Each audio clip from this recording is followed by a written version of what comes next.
All right, good morning. Welcome back. Here we are. It is week 7 of quarter 1.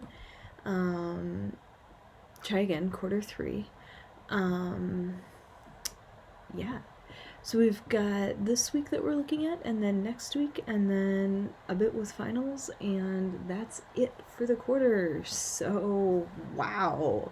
We are making our way through.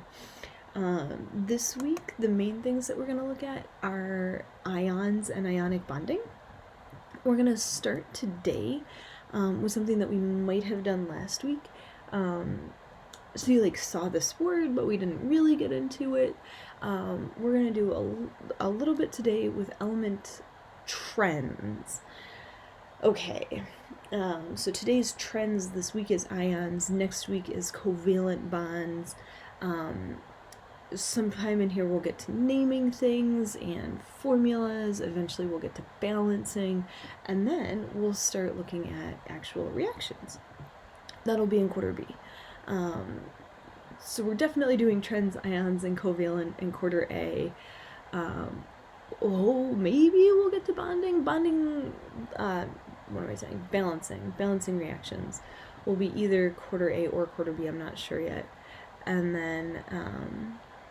And then reactions will be in quarter B, which works out nicely because we'll be able to see some of them then, which is kind of cool. Yeah, yay! We'll figure out all the details and all the stuff soon. Oh, somebody asked weeks ago, are we going to be able to see the reactions in lab? And I said there were several things unknown at that point. But I think at this particular point, it is possible to say yes. And again, everything is up in the air, but things are starting to kind of not fall, but fall into place, become less confusing. As if that's a thing. So if things play out the way that it seems like they likely will, then there's a reasonable chance we'll be able to do some of this in lab. Well, some of us have never actually met each other before, but I think there's a good chance that we will be able to see some. Yeah, so that's cool, and that'll time out really well because we'll be doing lots of reaction stuff next quarter. Okay, that was your intro to all of the things. Oh, right, I was going to tell you more about trends. So, trends are going to link to all of the stuff that we've... So put trends in your brain of, last week's stuff. And even really with 2 weeks ago stuff. And let's just refresh because that was a long time ago. Okay, so... last week we were looking at element groups. The week before we were looking at electron configurations. Oh boy, oh boy, oh boy. Okay, so you may somewhere in your realm have your giant periodic table. You may have optionally decided to color it in. The original vision with this giant table was that we would use color to show those groups. So now that you've learned about all 8 groups, now we can add the color. In my mind, this is an interesting thing because our red elements over here like to explode, and so they're red and that kind of energy. And then our alkaline earths, I typically do is orange, but I don't have an orange pen, so I did them as yellow. They also like to explode. Right, okay, I'm not going to redo this. You already took a quiz on this. This is not the interesting point today.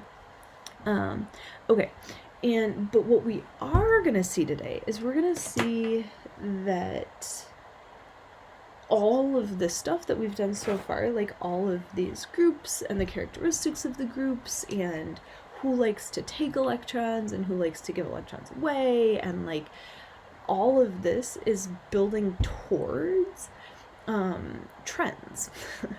So in this big meta goal of seeing a periodic table and like your quiz questions the other day, some of them had no elements written on your table whatsoever. It was literally a blank table, and you were answering questions about highlighted boxes on your blank table, or like, groups and whatnot. And you did great with it because, again, like as much as it looks really foreign, part of our goal is to read it, read the periodic table based on where the elements are. Not so much knowing anything else about them, just from their location. We actually know something about their personality and how they work.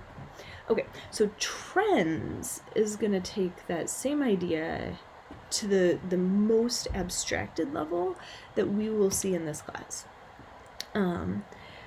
Okay, and I kind of like said this but didn't go real deep on it, that your metalloids are here. Your metalloids are kind of like metals and kind of like non-metals.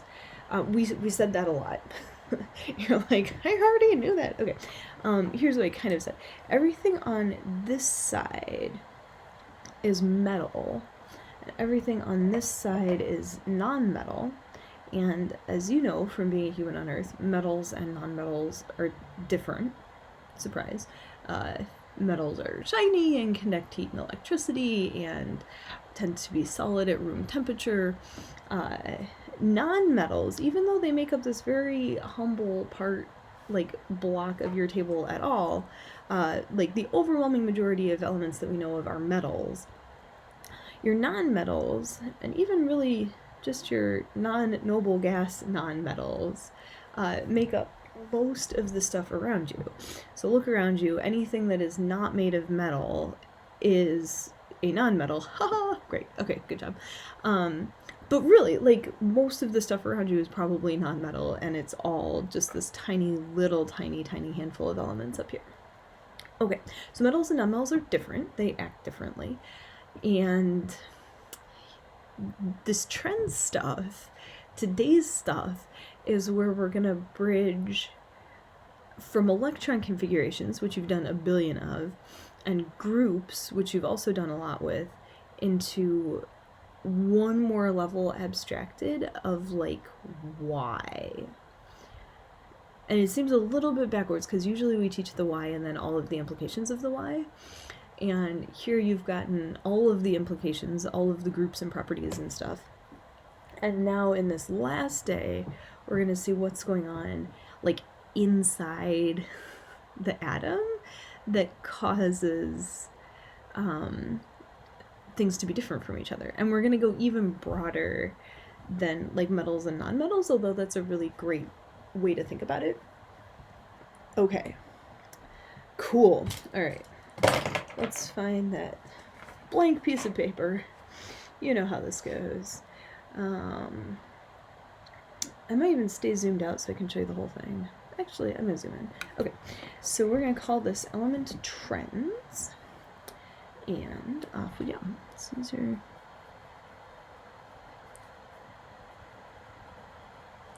element trends. We're still looking at your table as a document or whatever, but like also as, like the location of an element on the table is kind of all we need to know for a lot of this stuff. Okay, there are two types of trends, and this is a really brief overview. This is a topic you could go super deep on, and we're not going to go super deep. So when I say there's two types, what I really mean is there's a billion types, but we're going to look at two, including we're going to look at the most important two. Okay, two types. One type is based on kind of count. So like how many, and this is going to be real nice, how many protons? How many protons is nice because it's printed in the box, which is great. Okay, so you don't worry about memorizing because it's literally printed there. And also the mass is kind of based on how many protons. I forget how deep I got you into atomic mass. I think I did not have you watch a video that I recorded, but like I don't remember now, so I'll just do a little bit with that. So how many protons? And we're going to include in that one also the mass, although I'm not going to write it because I want these to be like really clear, these two bullets. How many protons, and then protons relative strength compared to the rest of the atom. So this one's pretty darn easy. Look on the table, it gives you a number. This one, in good news, there's only one kind of like tricky thing to wrap your brain around. In other news, this determines most of the stuff we actually really care about. So let's dig in and figure it out. We'll just start with the first one because why not? How many protons?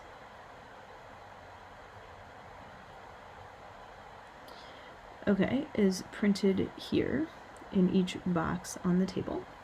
And it also relates to element mass. I say atomic mass, which is printed here. And the thing I can't remember if I told you is that on your table it is the average atomic mass.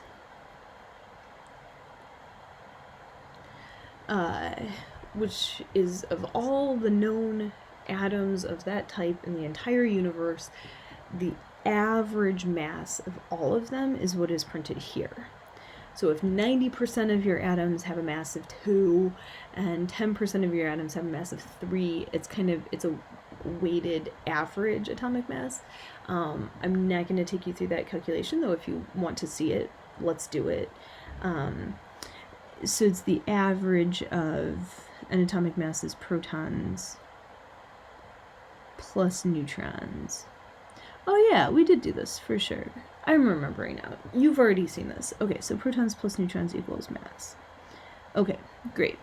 And okay, so this question of how many protons covers both how many protons and atomic mass.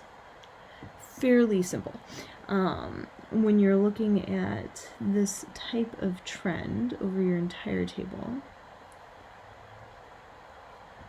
there's your outline. You've got your smallest numbers. Don't overthink this. Smallest up here in this corner, 1 proton, mass of 1.01. You've got your biggest numbers, like your biggest amount, down in this corner. Here's 118, and some large messes in brackets mean that the element doesn't stick around long enough to get measured. So a lot of these are synthesized in labs and hard to measure. This is also a little bit outdated. They've like gotten some more information about some of these. Okay, but for here, how many protons? Your elements with the smallest number of protons are up in this corner, and the elements with the largest numbers of protons and largest mass are down in that corner. So really broadly speaking, you can draw an arrow from smallest to largest, and that works just fine. And again, our whole idea is, can we compare things without knowing anything else except their location? Which means if you're comparing two things on the same row, you know, if you're comparing A and B, you don't need to know which row, you don't need to know anything else. You know that this is on the small side and that's on the big side. And that works. We can even extend it, so if you've got more things down here, again, you don't know their names, you don't know which row they're on, and yet with no other information, you can say this is the smallest of these 4 and this is the largest of these 4. And that's kind of the interesting attribute of trends, is you start being able to compare across the entire table. Okay. So far, so good. Looked at number of protons and atomic mass.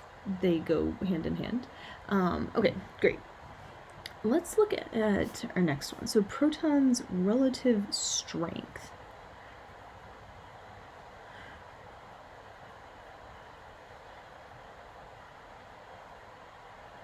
And we're going to say proton strength relative to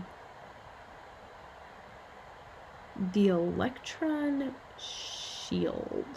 I'm trying to think the best way to say this here, but I like it. So the electron shield is the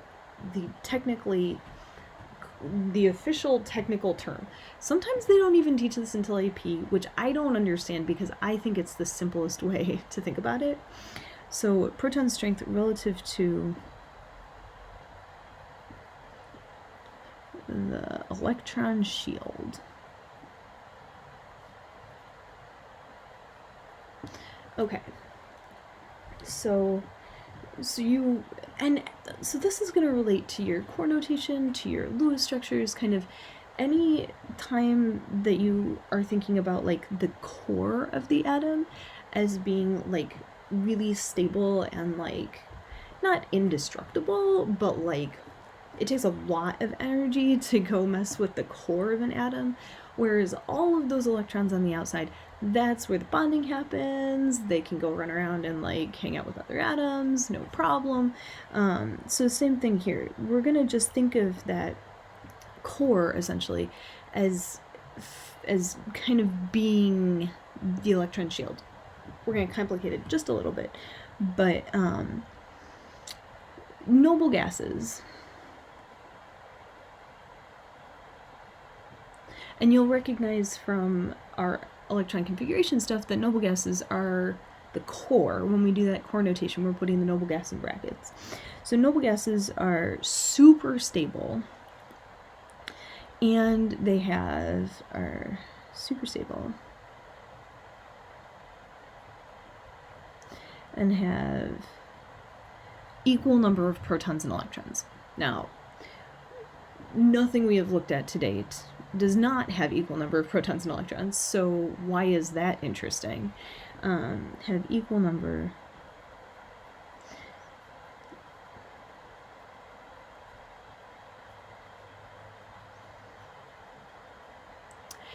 And I guess how to think of it is like your noble gases have like kind of a complete electron shield.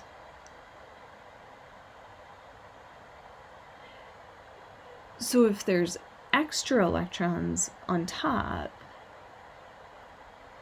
they're kind of shielded from the pull of the protons from the noble gas core.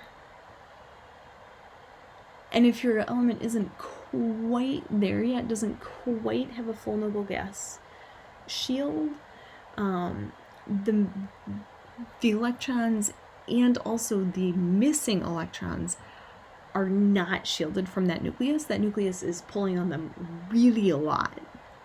We model this not infrequently with like students in class. So I'm gonna draw a couple pictures to model this. Let's do this in color, shall we? Okay. Red and blue tend to show up. Protons and electrons, I don't really care who's who. Let's do positive protons as blue. Okay. So when we do this, somebody is like, I'll be a proton. Okay, great, thank you. We've got one proton and one electron. And we actually give them a little string to hold. And that's hydrogen, right? One proton, one electron. And there's some distance from each other. Okay. Now that we are thinking of this kind of like a tug-of-war game, actually. So this is hydrogen. One proton, one electron. And they've got some tension on that string. And just think of it as a hydrogen amount of tension, just like one pulling thing. Okay, then we build up to helium. Now we've got two people on the inside of our helium thing. Our nucleus is now twice as strong. So if we're thinking about protons' relative strength, 2 protons is twice as strong as 1 proton. You're like, I didn't need to be this far along in high school to get that. And there's some electrons here. But since your pull is twice as strong, your electrons kind of don't help each other out in this tug-of-war game. Your electrons are not related to each other. So since your pull force is twice as strong, your electrons get pulled in. So here we've got twice as many protons. So it's twice as much pull. The electrons don't help each other out, and they're pulled closer in. Electrons don't help each other.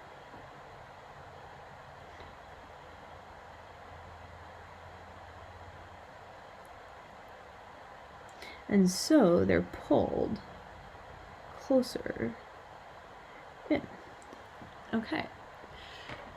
So here's actually the origin point of one of our trends, and actually most of these actually, where more protons is a smaller overall atom because these electrons are pulled closer in.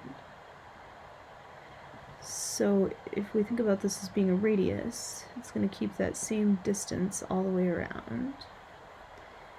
And I drew your protons as being like having size, and like functionally they don't. It's going to be a little bit tough to draw. Your protons do not actually have size functionally. They do, but it's extremely small compared to the electron sphere. So like your more powerful nucleus results in a smaller atom. Let's write that really big. A more powerful, sorry if you're in pen, well, yeah, I'm gonna go with stronger because that's the same word that I used up there. And also because more powerful sometimes is just like really confusing. Like, what does that mean? A stronger nucleus is a smaller atom. Although every time we go up a row, we get another entire energy level. We'll draw some lithium here in a second. So a stronger nucleus means a smaller atom with more pull on the electrons.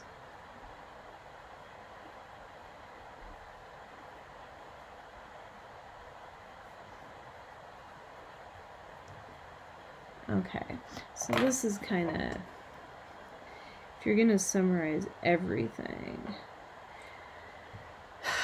the only thing is now we have to unpack it. Okay, so stronger nucleus means a smaller atom with more pull on the electrons. So the more relative strength, more protons you have, the more relative strength relative to this shield, your noble gas shield, a stronger nucleus is going to pull electrons in more.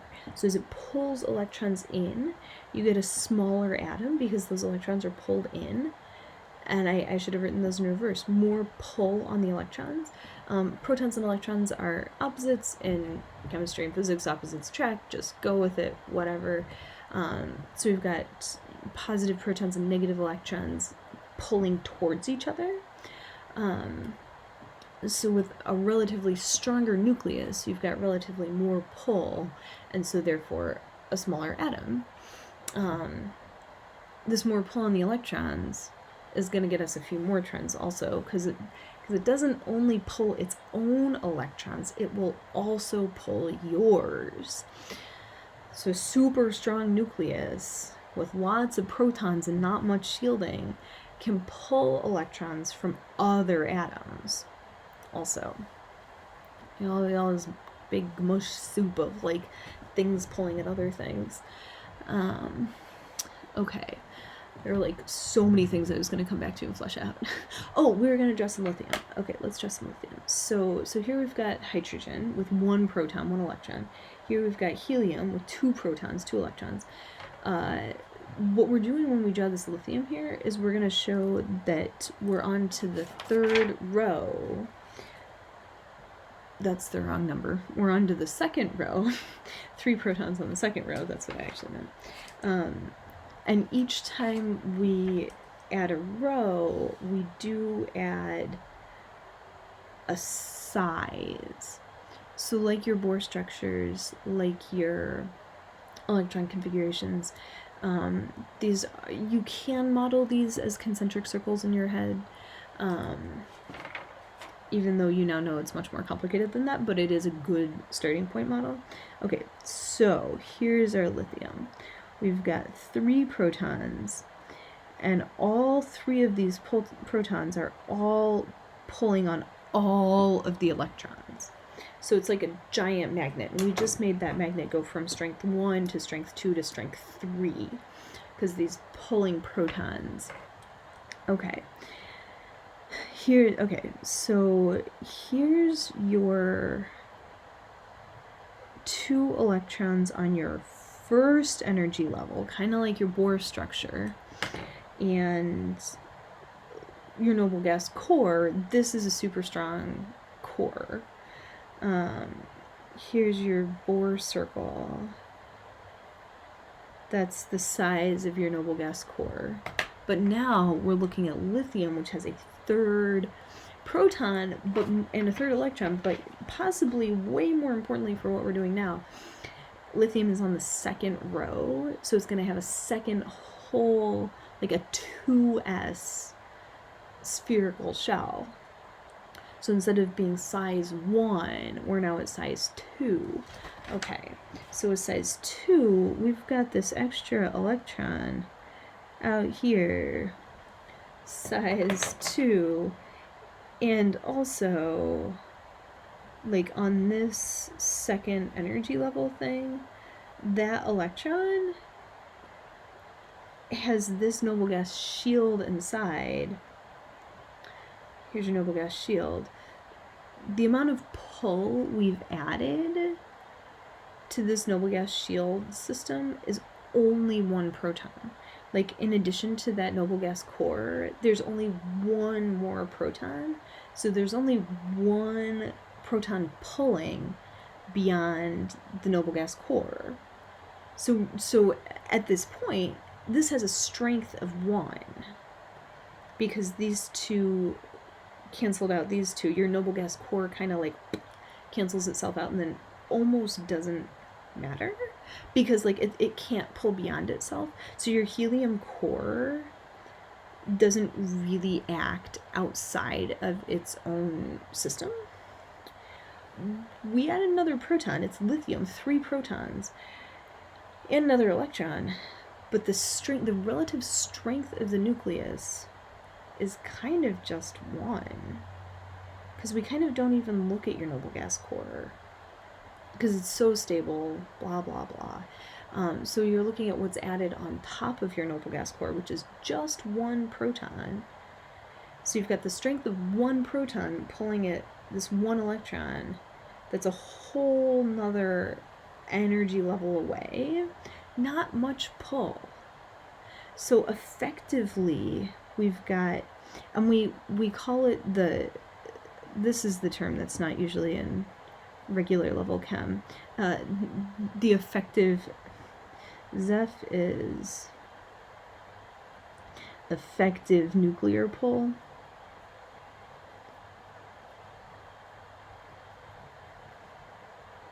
Pull strength.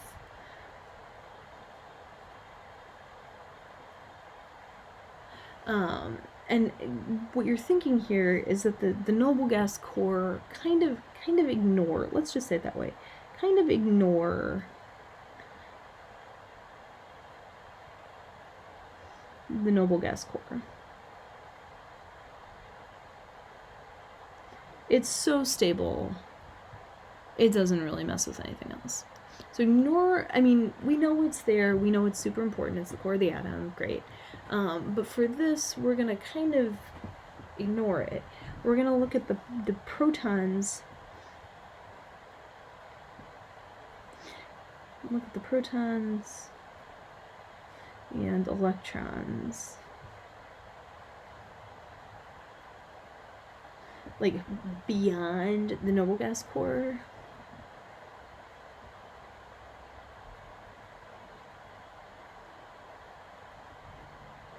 Okay. And let's do a little bit more, because this is like maybe just starting to make sense. Because here, this lithium had 1 proton and 1 electron. Lithium had 1 proton and 1 electron beyond the noble gas core.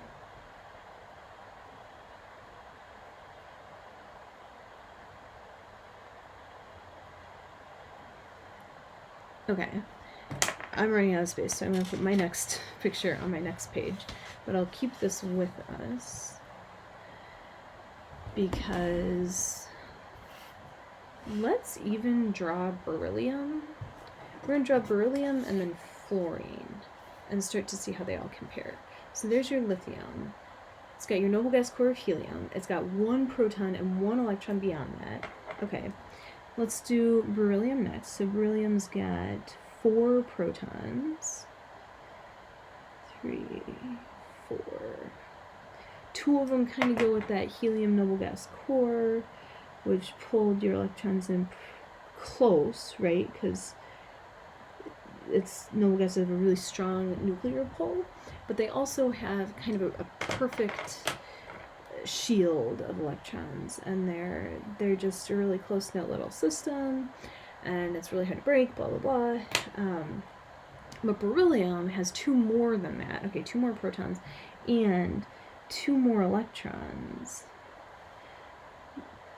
But the electrons repel each other. They go far away. Did I do that too far away? I did that too far away. It's hard to draw these well. There are simulations online, and it's kind of nice when we're like actually pulling on each other, because if folks are willing to go along with it, because you've got, at this point, you've got a strength 4 nuclear pull, and these 2 electrons don't really help each other, but they're on the inner circle. These 2 electrons don't really help each other. They're on the second circle. And since your nucleus is stronger, it pulls its electrons towards itself more. Stronger nucleus. Beryllium is a stronger nucleus than lithium, and pulls electrons in more.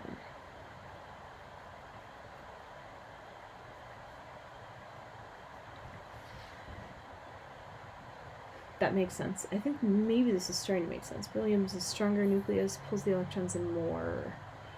Therefore, it is a smaller atom.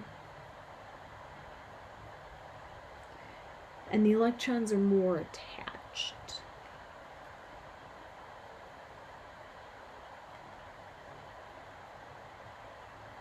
Electrons are more attached. Okay. And that might start to make sense of this trend.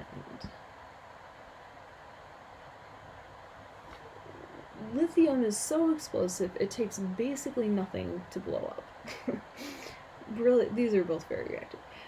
Beryllium takes a little bit more. Same here. Sodium, you expose sodium to the air and it lights on fire.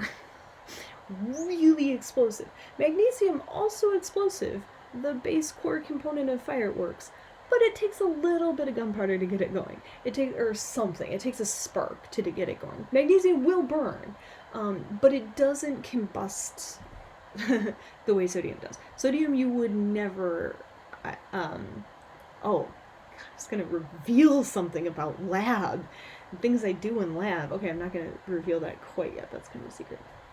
Um, Basically, I do things with magnesium that I would never do with sodium, because let's do a sodium demo when we get back, and you can see that sodium simply ignites itself. We'll put it in water. We'll give it a little bit of to get it going. But seriously, putting it in water and it's going to catch on fire. Magnesium, you are going to hold in tongs, and you're going to need to dip it into your Bunsen burner to get that reaction started. This is why. Your sodium is in group 1. It's got a noble gas core plus 1 electron in that larger s orbital. And its ZEF, its effective nuclear pull, is just that 1 proton beyond the noble gas core, holding on to that 1 electron way far away and the 1 next bigger energy level. So like that 1 little proton doesn't have that much pull on that outermost electron. And the outermost electron just leaves all the time because that poor little singular lonely 1 proton beyond the noble gas core just can't hold on to it. Get yourself to group 2. Now we have 2 protons beyond the noble gas core.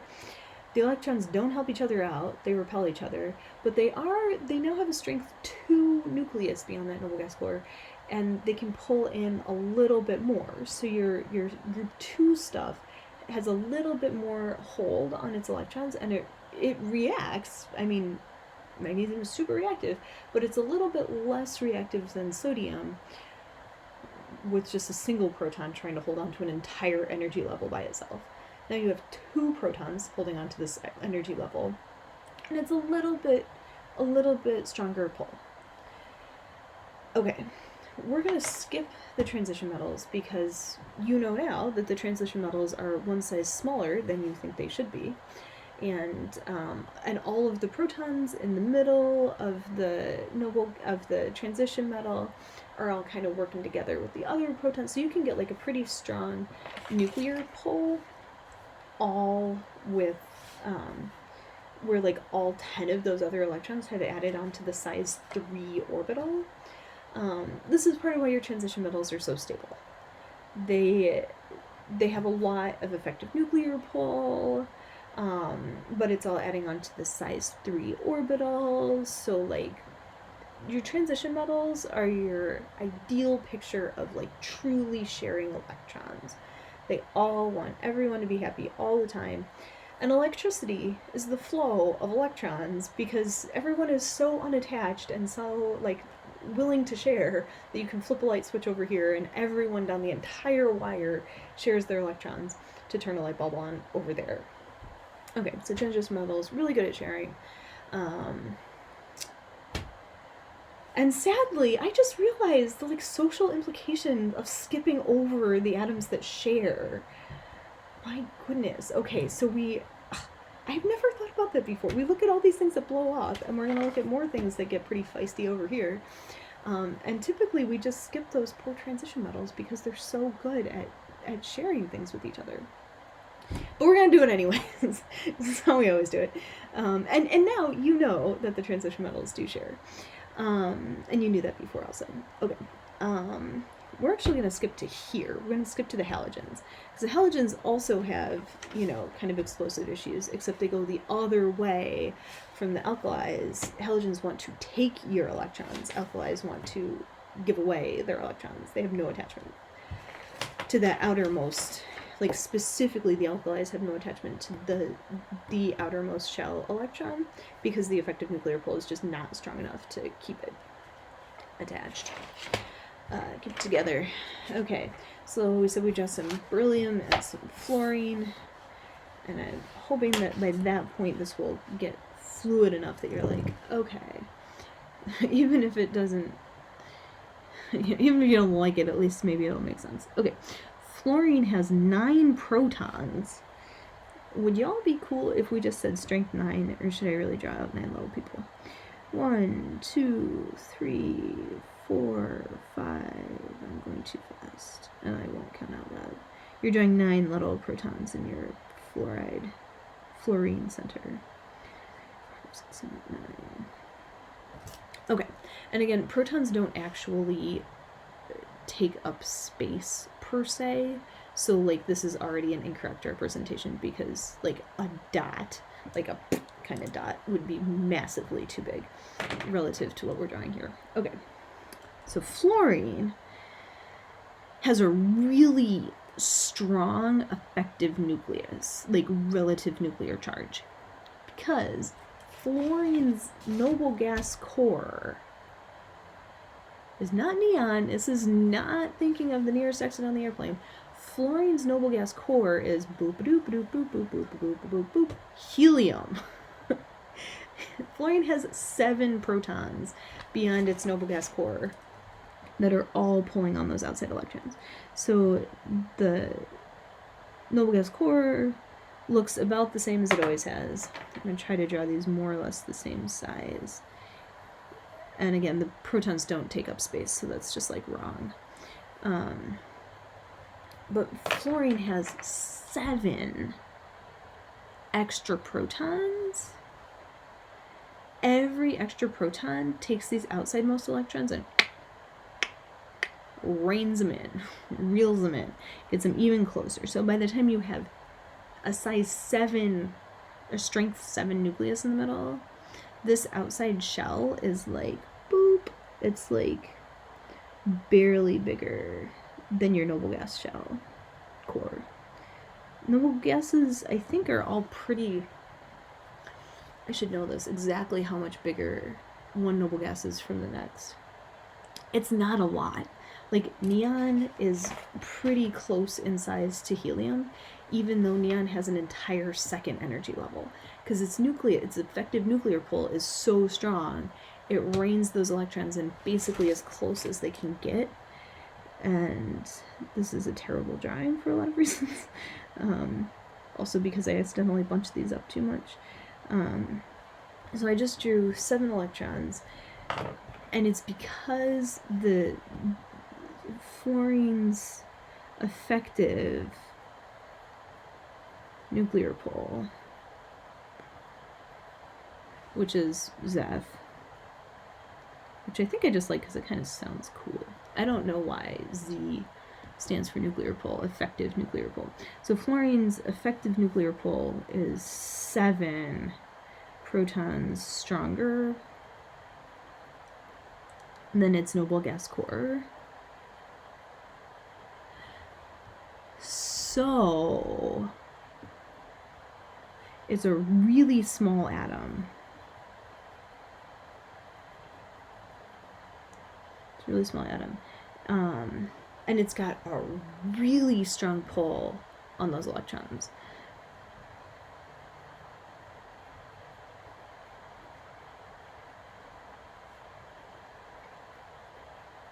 Really strong pull on those electrons. And that is what will give us this strong pull on electrons, its own electrons, and also your electrons. It's got a strong pull on all the electrons. It's just got such a positive, attractive core that it can actually attract other atoms' electrons as well. It's strong and small and powerful. Okay. Strong, small. And I guess I'm even going to write powerful because when I say powerful, this is what I mean. I mean strong, effective nuclear pull. And I'm just going to, I don't know if like a book would necessarily say powerful, but they should. That might be just something that I say. And what I mean is that this nucleus is so strong and so small and so much effective nuclear pull that it's able to pull your electrons away from you as well. Okay, here's where we're going to go next. We're going to draw this on a table. And then we're going to see there are 4 trends from this Zeph. Okay, so you kind of understand Zeph now, all this stuff with the effective nuclear pull stuff that we've been doing, and so we're gonna draw your zeptrons. Let's just call them zeptrons. So we'll, I do that around. Okay. That is how that should actually look. So we're gonna draw a really broad picture of your Zeph trends, and then we'll name all 4. Okay, here's kind of a change of thought process. Okay, so your Zeph trends. Your strongest, smallest, most powerful atom is here. We just drew it. This is the strong, small,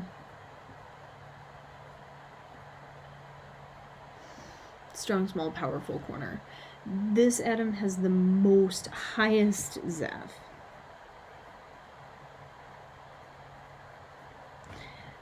And actually, when you do this out in the field, in the real world, you can put your pencil on fluorine and count from fluorine how many steps does it take to get to another atom, and that's relatively how much Zeph, how much effective nuclear pull that atom has.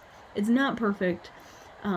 This has been a lot of research because it's kind of hard to measure, but fluorine is the strongest. And how many steps away from fluorine you are kind of shows you how strong that atom is. Okay, so fluorine's the strongest, smallest, highest Zeph.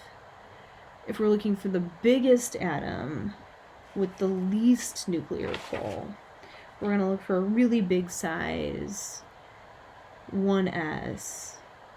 There's your biggest, weakest, kind of fluffiest, like this 7s1 is just so far away from that one poor, sad little proton.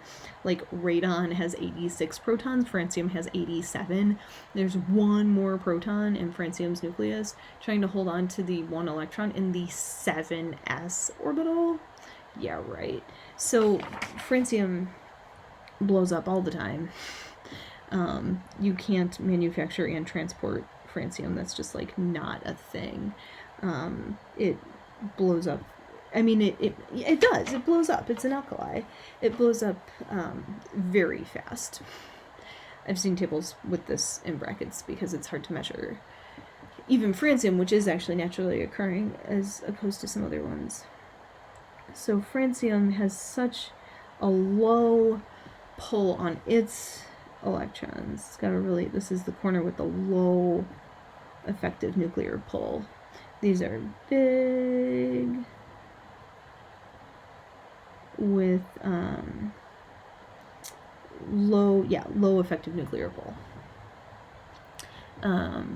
This is the easiest atom to take an electron away from. This is the hardest atom to take an electron away from. And again, you can draw an arrow and you can kind of, just like we were saying with your counting protons, right? You can compare any elements on this whole table and you don't need to know anything else about them. You just figure out where they are. And with only the information of where they are, you can say,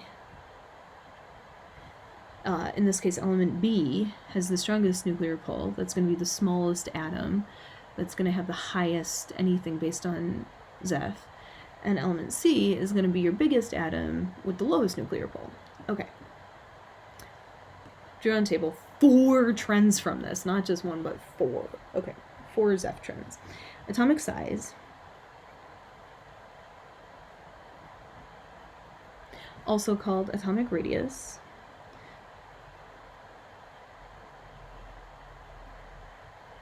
Is the distance from the center to the outside. So kind of like we've been drawing over here, atomic size, atomic radius is what you think it is. Don't overthink it.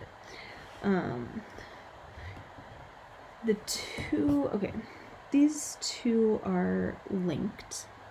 And you haven't heard of either of them before. The fourth one you may remember from 9th grade. Okay, so number 1, easy peasy. 2 and 3 are linked. You've never heard of them before. 4, you may remember from 9th grade. Okay, this one is called, off we go, electronegativity.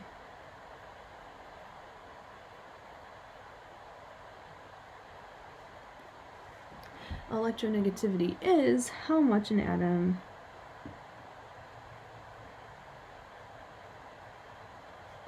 wants to, this is kind of long, but you'll get it, wants to take your, or I should say other atoms, electrons. Okay. But you already know everything you need to know, because we just said that this atom is the atom on the table that is most likely to take other atoms' electrons. So we can say high Zeph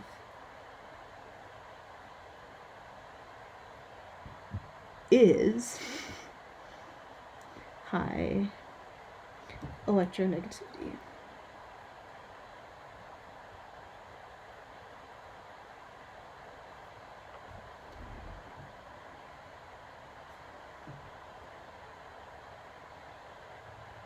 There's an exception.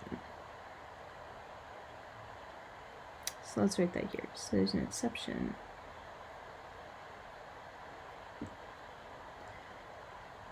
But let's do, okay, we're going to do these two linked things and then get this exception. Because these two are going to look virtually identical except for the exception. Great. Okay, so the second one is ionization energy. Ionization energy.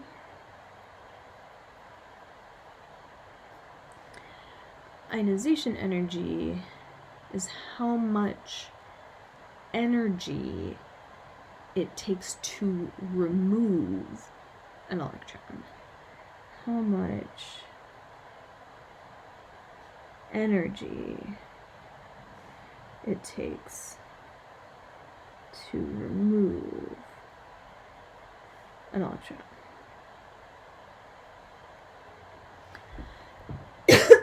So this is, you're hitting your atom with fire, you're hitting your atom with electricity, whatever. How much energy it takes to remove an electron. But we already know Zeph, so we know that atoms over here doesn't take much. Sometimes it takes basically nothing for the atom to just throw away its outside electron. These, your alkalis, throw away their outside electron like they want to, right? You have to do a lot to keep it attached. Whereas over here, these non-metals are so good at holding onto their electrons that they will take yours. So to take an electron away from fluorine is like very difficult. You have to give it a lot of energy before it will let go of its electron. Same with neon. You have to pump it full of electricity to get it to lose an electron. Neon doesn't lose electrons. It is a noble gas. Noble gases don't react. It takes a whole lot to make them give up their electrons. You got really high Zeph, high effective nuclear pull over here, and high hold on those electrons. It takes a lot of energy to give up electrons over here. Okay. This is another Zeph trend. So high effective nuclear pull is high ionization energy.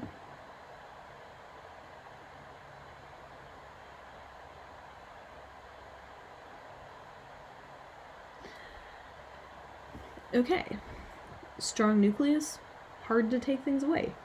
Weak nucleus, easy to take things away. Okay. So these look super similar to each other. The thing that's different is noble gases.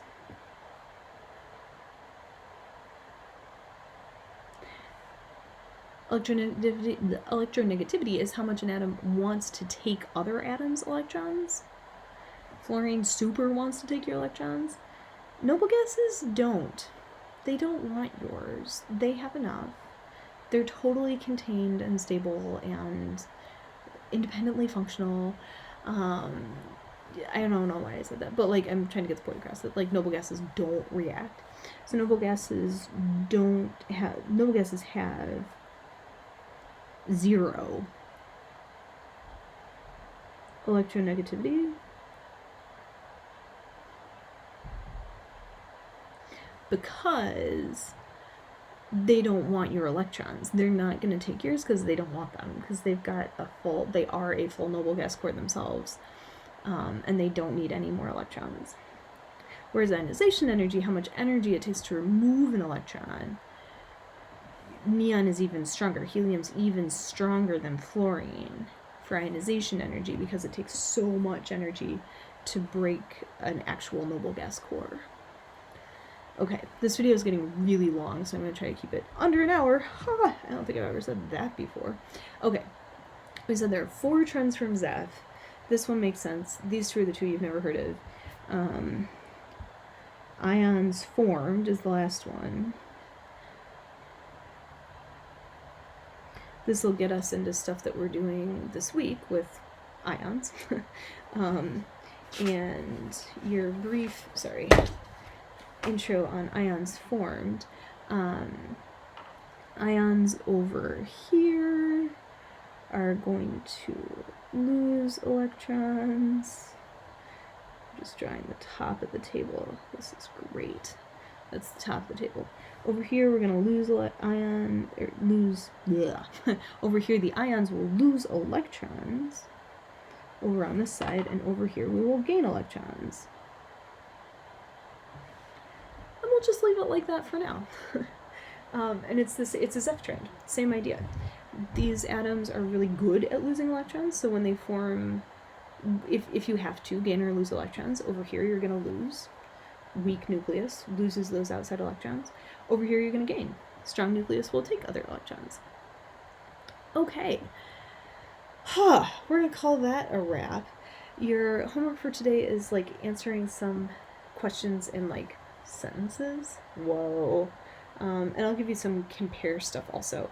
And this is how to do your compare questions. Just find the elements you're comparing, find which type of trend you're looking for. Is it a number of protons trend or a Zeph trend? And identify based on that.